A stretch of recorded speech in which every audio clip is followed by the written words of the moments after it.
بینندگان ارجمندی، برنامه خبری و تحلیل اخبار آزادی این نشر شما را با رویدادهای تازه‌ترین جهان و تاجیکستان در روز دوشنبه 5 ینور آشنا می‌کند. امروز هم خبر خیلی زیاد است و ما برای شما مهمترین آنها را خلاصه می‌کنیم. نخست با موضوعهای نشر آشنا شوید. یک دادگاه بین المللی از حکومت تاجیکستان پرسیده است که چرا ولادیمیر پوتین را در دوشنبه دستگیر نکردند تا او را در شهر گاگا محاکمه کنند. در دادگاه شهر نیویورک امروز پرزیدنتی برکنار شده ونزوئلا نیکولاس مادورو و همسرش برای شنیدن عیبنامه مربوط به مواد مخدر حاضر می شوند. یک ماه بعد نرخ استفاده برق در تاجیکستان 17% بالا می رود. از حال بسیار ساکنان می گویند این افزایش به بودجه عائلوی آنها سنگینی می کند. сообщение آمد که 654 сомон یک линияи ман кор карда. فهمیدین یک ترابای من کار کردگی. دادگاه بین المللی جنایی از حکومت تاجیکستان رسما خواسته است که سبب بازداشت نکردن ولادیمیر پوتین رئیس جمهوری روسیه را هنگام سفرش به دوشنبه شرح دهد. ولادیمیر پوتین از روز 8 تا 12 اکتبر سال گذشته برای شرکت در نشست سران کشورهای اتحاد دولت‌های همسایه اسنگ در پایتخت تاجیکستان قرار داشت.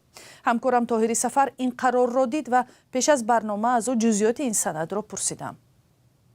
در قرار دادگاه از ماه نوامبر که رادیو آزادی نسخه آن را روز 5 ینور به دست آورد، از حکومت تاجیکستان خواسته شده است تا روز 3 دکبر سال گذشته توضیحات علاوه‌ای خود را درباره دستگیر نکردن ولادیمیر پوتین پیشنهاد کند. در این قرار آمده است کاتبات دادگاه برای اجرای امر بازداشت ولادیمیر پوتین با مقامات تاجیکستان چند بار تماس گرفتند و حتی ملاقات‌های حضوری هم داشتند. در جریان رد و بدل‌های دیپلماتی نمایندگان دادگاه سعی کردند حکومت تاجیکستان را به همکاری برای بازداشت ولادیمیر پوتین مایل کنند، اما در پاسخ حکومت تاجیکستان روز 25 سپتامبر سال گذشته به دادگاه کیفری بین الملل گفته است که این درخواست را اجرا کردن نمی‌تواند. تاجیکستان افزوده است که مقامات بلندپایه دو طرف از مسئولیت دیپلماتی برخوردارند و حکومت تاجیکستان به رضایت خود روسیه هیچ یک از مقام‌های بلندپایه را دستگیر کرده نمی‌تواند.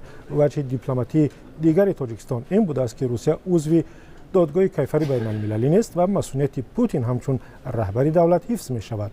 برای همین با گفته مقامات تاجیکستان عملکرد کشور عدم همکاری با دادگاه بین المللی شمرده نمی‌شود. دادگاه کیفری بین المللی ماه مارس سال 2023 امر بازداشت ولادیمیر پوتین را صادر کرد چون او را به جنایت‌های جنگی از جمله اخراج غیرقانونی کودکان از منطقه‌های اشغالی اوکراین به روسیه متهم می‌کنند. از همکارم همچنین پرسیدم که قرار دادگاه بین المللی جنایی چه پیامدهای برای حکومت تاجیکستان و یا خود کشور در صحنه بین المللی داشته می‌تواند. تاجیکستان که آیین‌نامه روم را امضا کرده به دادگاه بین المللی جنایی و یا همان کیفری پیوسته است، عهده‌دار است که امرهای این دادگاه را اجرا کند. دادگاه مذکور جنایت‌های مدهش از جمله جنایت علیه بشریت به مثل نسل کشی و عذاب و شکنجه و قتل و کشتار و تجاوز را تحقیق کرده گناهکاران را به جوابگری می‌کشد. تاجیکستان اکنون یکی از اعضای دیگر این دادگاه بین المللی است که برای پذیرایی از پوتین و سرپیچی از بازداشت او تحت فشار قرار می‌گیرد. اگر دادگاه به این نتیجه برسد که تاجیکستان دانسته از اجرای عهده‌داری‌هایش سرکشی کرده است، پرونده کشور را برای بررسی به انجمن کشورهای عضو دادگاه می‌سپارد. هرچند این انجمن حق یا قدرت جاری کردن تحریم اقتصادی یا چاره‌های دیگر به ضد تاجیکستان را ندارد، اما می‌تواند با اظهارات رسمی عملکرد تاجیکستان را همچون زیر پا کردن قانون‌های بین المللی محکوم نماید.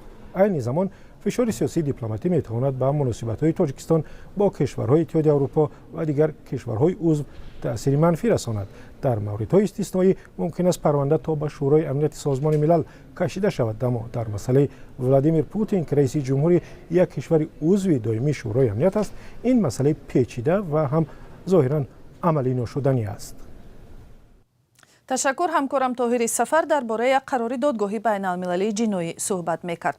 برنامه را پی میگیریم. قرار است از اول ماه فوریه نرخ برق برای اهالی تاجیکستان 17% زیاد شود و از حالا بسیاری ها میگویند که این افزایش به بودجه عائله آنها سنگین خواهد بود. همکارم علیشیر ظریفی در کوچه های دوشنبه با مردم در این باره صحبت کرد. احتمالی بالا رفتن ارزش نیروی برق از 1 فوریه امسال برخی از ساکنان را نگران کرده است. дар шабу рӯзе ки аксари сокинон дар тоҷикистон онро бо маҳдудият дастрас мекунанд. сокинон мегӯянд ин тағйир ба вазъи зиндагии онҳо бетаъсир нахоҳад буд. балан бардоштани қувваи барқ дар ҳақиқат дар ин шароит мушкиле барои халқ. ҳай хуб мешид ки ҳамин барқа арзонтар мекардан ки некаҳволии халқу беҳтар мешид. фарз кардем ман нафақахӯр ҳастам. Ман ҳамин моҳ аллакай якум вай омад, электронӣ вай омад, сообщение омад ки 654 сомон як линияи ман кор кардай. фаҳмиден, як трамваймон кор кардагай. Ман да қиинай хай фикр кунем ки 500-600 хай мана 1000 сом амин муваффақаям боша. Ин барои мо қиинай. манобаи наздик ба ширкати барқи тоҷик гуфтанд нархи ҳар киловатт-соати барқ барои аҳолӣ 17% зиёд шуда аз 35-36 дирам то ба 41-37 дирам боло бурда мешавад. токунун 100 киловатт-соат нерӯи барқ 35 сомонӣ мешуд. акнун каме бештар аз 41 сомонӣ хоҳад шуд. барои корхонаҳо ва идораҳо низ арзиши барқ мутаносибан 17% боло бурда мешудааст. мақомот ҳадаф аз афзоиши нархи барқро ба рушди соҳаи энергетика ва расидан ба худкифоии ширкати барқи тоҷик ва шабакаҳои интиқолу тақсими барқ раб медиҳанд. камолиддин сироҷиддинов, коршиноси соҳаи энергетика, бар ин аст ки гаронии арзиши барқ бо талаби бонки ҷаҳонӣ сурат гирифтааст.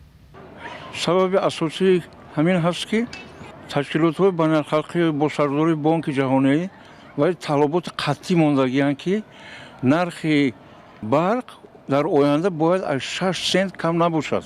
6 сент. Ака ҳозира курси мо қатъи наздикои 70 дирам мешавад. Ака 6 сент он маъно надорад ки ин барои аҳолӣ умуман барқе ки барқи тоҷик мефурӯшад бояд аз 6 сент дар ҳисоби миёна кам набошад. Анами 6 сента ино марҳила ба марҳила сол ба сол зиёд карда ҳавай ба наздик шуда истодиянд.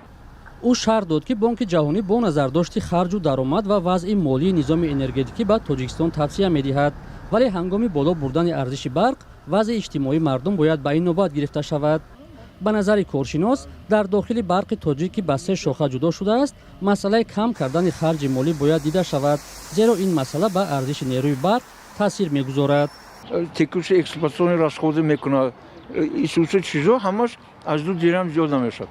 ана баъд мебурояд шабакаҳои интиқоли барқ расходор биҳад бисёр. Инҷа ба потери электроэнергия, технически потери, коммерческий потери мешавад. Баъд мебиёд шабакаҳои тақсимоти барқ ба ва ё илова мешавад.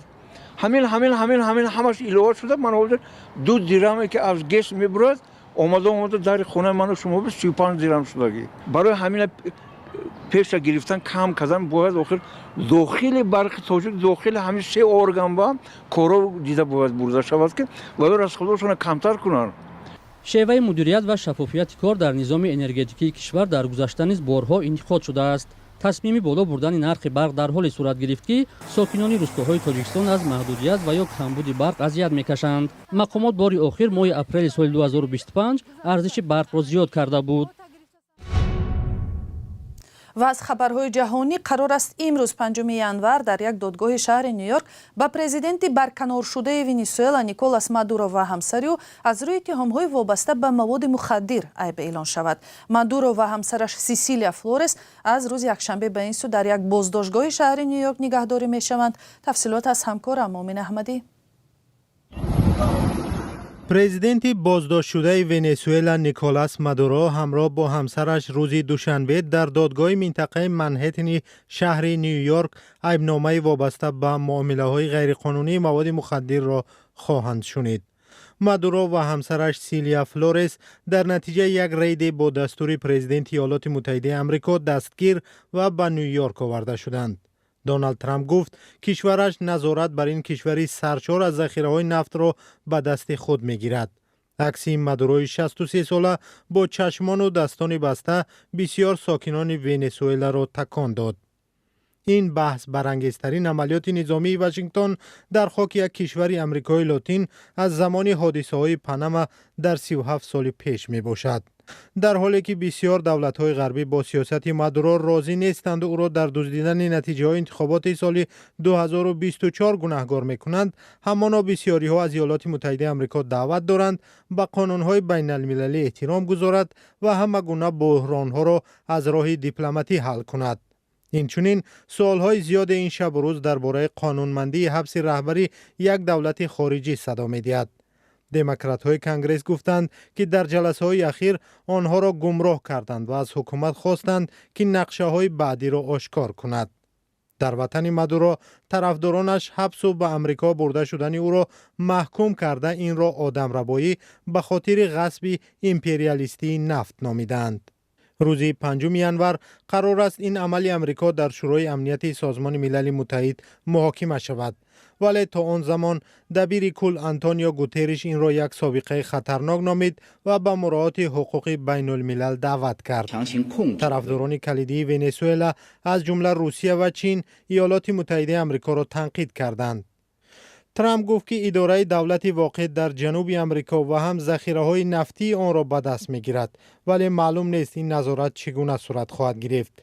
طرز برخورد دونالد ترامپ با امور خارجی مورد انتقاد دموکرات‌ها بوده، اینچنین می‌تواند جانبداران سیاسی او و هم سرمایه‌گذاران خارجی را از او دور کند. سال 2025 هم به پایان رسید و در این سال در تاجیکستان انتخابات پارلمانی برپا شد و همه کرسی‌های مجلس نمایندگان را حزب‌های رسمی طرفداری حکومت اشغال کردند. در تاجیکستان به انتقاد سازمان‌های بین‌المللی هیچ یک تشکیلات سیاسی واقعاً هم منتقد حکومت و یا اپوزیسیونی عمل نمی‌کند. خبرنگاران رادیو آزادی امیر یوسف علیشیر ظریفی خواستند با فعالیت این حزب‌ها در سالی که گذشت آشنا شوند. حزب‌های سیاسی در تاجیکستان سال 2025 چیکار کردند؟ سوالی که نمایندگان احزاب سیاسی به پاسخ گذاشتند. از میان آنها نماینده تنها یک حزب حاضر شد با رادیو آزادی صحبت کند. سال 2025 برای حزب دموکرات تاجیکستان بسیار یک سال برای با کامیابی و با دستاوردهای نمایان به حساب می‌رود، چون که در این سال حزب دموکرات تاجیکستان در انتخابات پارلمانی اشتراک کرد، در انتخابات شهری و ناحیوی جایهای نمایان را اشغال نمود. حزب دموکرات که رئیس سابقش زندانی شد در پارلمان صاحب یک کرسی است. روز 26 دکبر در دفتر حزب اگراری تاجیکستان بسته بود. در دفتر حزب کمونیست دو کارمندش حضور داشتند ولی از صحبت خودداری کردند. راهبران و نمایندگان این دو حزب و دیگر حزب‌های سیاسی با وجود درخواست‌های با تکرار ما حاضر نشدند از نتیجه کارشان صحبت کنند. ساکنان عادی هم از کار حزب‌های سیاسی معلومات زیادی ندارند. اگر فهمیدگی است ما که حزب‌های سیاسی هستند دیگر حزب‌ها هستند خبر داریم، نه که میگم پیشایشون که اون چون معلوم نیست. آنها فعال نیستند ولی بهتر میبود در همه کار فعال میشدند که این در تاجیکستان از همه مهم است. یگان کار کردگی است. حزب اهم از حزب خلق دیواری تاجیکستان که برابری پیشوای ملت است. حزب حاکم خلقی دموکراتی تاجیکستان همیشه در انتخابات‌های پارلمانی اکثر کرسی‌ها را صاحب می‌شوند. معرکه‌های انتخاباتی برای شفاف برگزار نشدن بارها مورد انتقاد قرار گرفته است، هرچند مقامات نتیجه چنین معرکه‌های سیاسی را شفاف ارزیابی می‌کند. فعال مدنی محمد صابر عبدالقهار بر این است که دیگر حزب‌های موجود در کشور پایبند حزب خلقی دموکراتی تاجیکستان بوده فعالیت موثری ندارند، بنابراین مردم نیز از کارشان بی‌خبر است. البته که اینها حزب‌های کیسگی هستند، از حکومت تعیین کرده میشوند و متاسفانه به نقشه حکومت، به اجازت حکومت چیزی گفته نمیتونن. پس از منع فعالیت حزب نهضت اسلامی شماره آنها به 7 رسید. حزب سوسیال دموکرات تاجیکستان تا چند سال پیش یکی از حزب‌های مستقل و مخالف حکومت در داخل جمهوری به شمار می‌رفت، اما با استعفای راهبر پیشینش رحمت الله ظاهرов در سال 2021 دیگر از خود درک نداد. از جمله حزب‌های دیگر حزب اگراری، حزب اصلاحات اقتصادی، حزب سوسیالیستی نیز هستند که به سوال درباره سال 2025 چیکار کردید پاسخ ندادند. برنامه به آخر رسید. خدا نگهبان.